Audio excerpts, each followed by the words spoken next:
There is an increased spotlight on a red assembly district located to the southwest of the state's capital in light of former Republican Assemblymember Mark Molinaro launching his political comeback in the seat after serving as a county executive and member of Congress. We previously talked with Molinaro about why he's looking to return to Albany, as well as one of the potential Democratic opponents, with both interviews available at capitalpressroom.org or wherever you get podcasts. And now we're checking in with another Democratic hopeful for the 102nd Assembly District, Mary Finneran, who joins us in the Capitol Press Room studio. Welcome to the show, Mary. Thank you very much, David. So this is not your first run at this seat, having narrowly lost the Democratic primary 2 years ago. I'm curious if you learned anything from that campaign that is informing your approach this go-around. Well, one thing I did was I didn't spend the campaign finance money. We're going through our money like there's no tomorrow. You know, I had a lot of money left over, and we didn't spend it, thinking we might need it to run against Teague. So I've learned that lesson. I also learned about that at that time, I was the more progressive candidate, and this time I think the more progressive candidate might win. And why do you think that? Because I am interested in this seat as a red district and you being a progressive candidate, but what is it about maybe a progressive candidate in a primary that you think has a better chance right now? Because I think a lot of the Democrats in the district have become more progressive. They're Mamdani Democrats, a lot of them. You know, are two-family houses, and they're registered in Greene County so that they're in the district so that they can vote more progressive and bring more progressive people in. That's one option. But also, besides the progressive aspect of me, most of my life I've lived in rural New York. I'm basically a hick. I was raised in the southern tier. I know the people, I know the farms, I know this kind of life.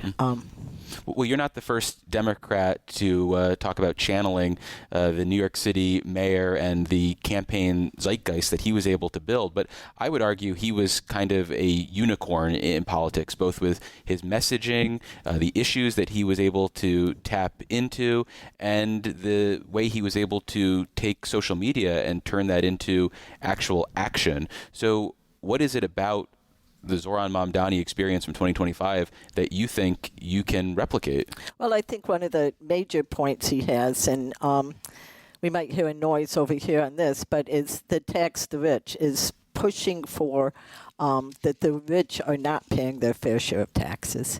And I think that is one of his aspects that he really pushed for. The social media, number one, it is getting stronger up here in this district, but there's a lot of broadband missing, so a lot of people can't do the social media as much, but it's also just his platforms more than how he did it, and going door to door and talking to people. It's what I really love doing, and I do it every place I go. Today I stopped by the library to pick up a book. A woman was walking in. I asked her, "You a Democrat?" I just said local. I handed her my palm card. So I talked to everybody, and I think that was something that Mamdani did. I'm fairly gregarious, and I love talking to people. I talk to them in the grocery store. I mean, all over. Well, you mentioned social media, and unlike the mayor of New York City, you have, I think, 41 followers on Instagram, and he used to has tens of thousands, if not millions at this point. So it seems like you have to have that ground game. So is that an area where you're going to be looking to spend more money this time around, either on paid media or for paid canvassers or something like that? I just spoke to the Working Families Party, which has endorsed me, yes. which has endorsed me yesterday, about getting the paid canvassers and about getting phone callers. And we're going to be doing that. We're going to be, and also there's a meeting tonight with Working Families Party that I'm going to be talking to them more about getting the social media aspect going.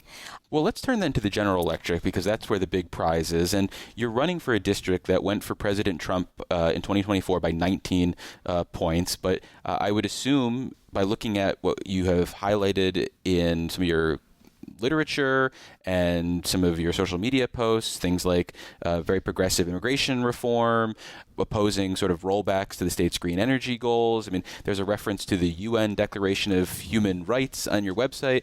That type of messaging would suggest to me you're running for, Assembly District in New York City's commie corridor. So what is the path to victory in a red seat based on that sort of far left lane that you're running in? Sometimes I'm so far left, I'm right. Okay. And I think when I'm talking to people, a couple of years ago, I was using this same platform, and I stopped by a friend of mine's house, and her husband was very Trumper. Mm-hmm.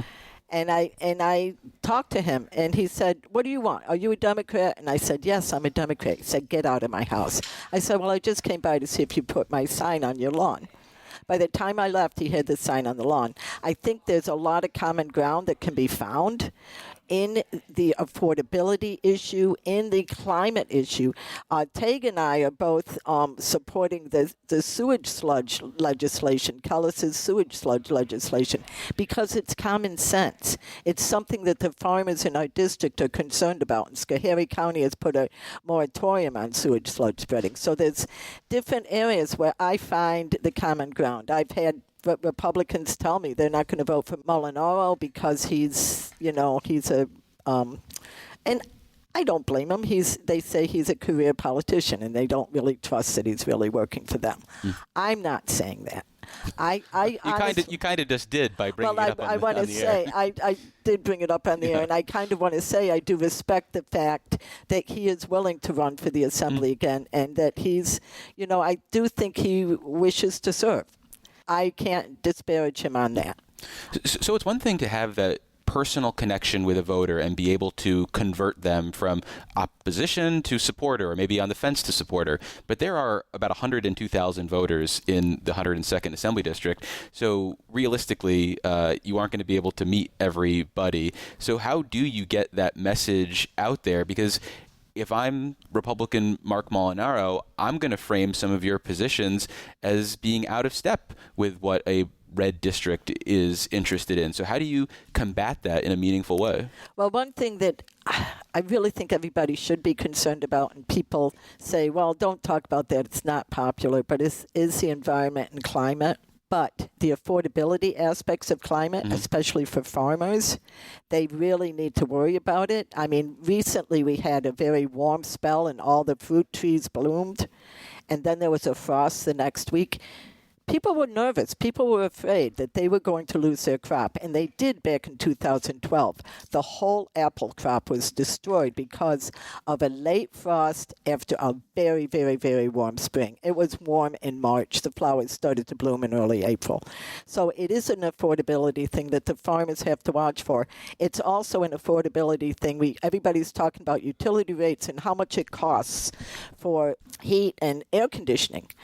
And that is going up, and it's going to continue to go up. We're going to have an extremely hot summer, from what I understand, and it was a cold winter. Of course, with the war and with all the wars, the cost of the utilities always goes up because of the fossil fuels, and we need to get rid of them. We need to move them out because they are exacerbating what is going on with the climate, and it's exacerbating what is going on with what people can afford.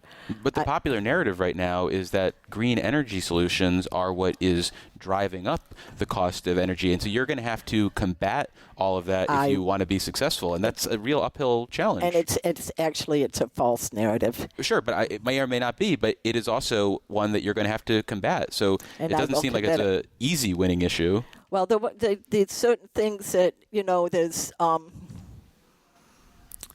they are pushing back on the CLCPA, and that is, Hochul herself said that is not what's driving up cost. She has said it will lead to increased costs in the future. But she has said it is not now because it hasn't been actually enacted. And the truth is, renewables are lowering the price.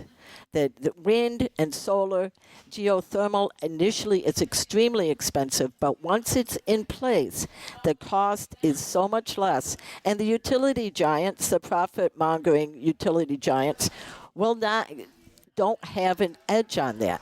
There is no peak sun. There is no peak wind. There is no peak geothermal. There is no peak hydro in a way, unless the climate takes away the water so much that we don't have the force to create power with water.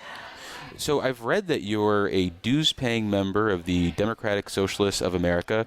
One, is that accurate? And two, if it is, what sort of DSA forces are you hoping to mobilize for the primary and then potentially a general, like what we saw with Zohran Mamdani in New York City? Well, I'm fairly new, and so they like to go with long-term people. Okay. But I am working hand in hand with some people in DSA on the New York Health Act and also the Public Power Act that Sarah Harner-Shrestha and Michelle Hinchy are pushing for. There's going to be an event in Catskill at I can't remember the name, Lumberyard Theater on June 11th regarding the Public Power Act, which is to create a New York Valley Power Authority, which will be a not-for-profit, and remove Central Hudson from the equation.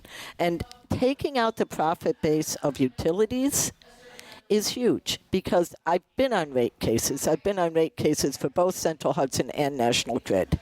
And what they use the money for that they make, the shareholders lose nothing. All they care about is getting the profits to the shareholders, and the ratepayers are paying for just about everything, or they would if National Grid and Central Hudson had their way. They pay for the advertising, the lobbying, and we've had. Being on rate cases, we've been able to stop some of that, but everything they care about is just the profit for their shareholders. And when the stocks first started to come around, it was so that they could get people to buy into a company so that they had the money for the infrastructure. Now, the shareholders pay nothing towards the infrastructure. It's all the ratepayers. So you were clearly interested in policy and somewhat of a policy wonk based on just listening to you talk or looking at your social media feeds and some of the events that you show up to at the Capitol, like even, I think, Animal Advocacy Day, you were here. Why run for office as opposed to focus on working on all these policies? Why do you feel like running for office is the right thing for you? Because I've been doing it so long, and I've been lobbying and going and talking to the legislators, and I've been looking at them and saying, they're the ones who have the power of some kind. I mean, they still have to deal with the 3 people in the room. They still have to deal with central staff, but they have a lot more power getting things done. Sure. And that's where I need to be to get things done. Well, lastly, you mentioned central staff, so clearly you have a understanding, at least to some degree, of how the assembly works. So if you're elected as a freshman member in a chamber that rewards both seniority and people who are playing more party politics, what would your goals be in terms of that first term in office? Because you might want to swing for the moon, but it seems like you might have to temper your expectations. I don't temper. No?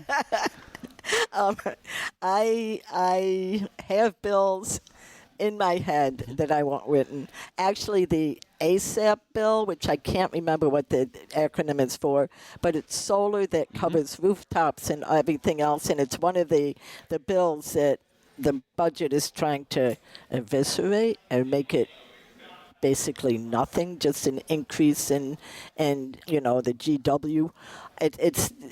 They're killing it, but it's a bill that I was like, oh, that's the bill I wanted, one of the bills I wanted to write. So I'm glad it's there. I'll be able to be supportive.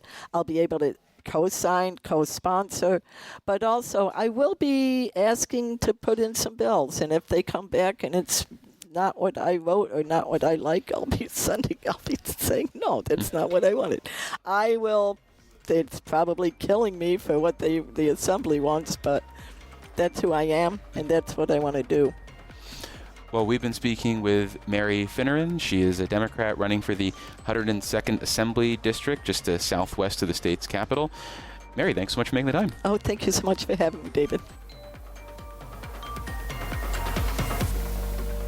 Support for the Capitol Press Room is provided by New York State United Teachers, a statewide union of nearly 700,000 professionals in education and healthcare.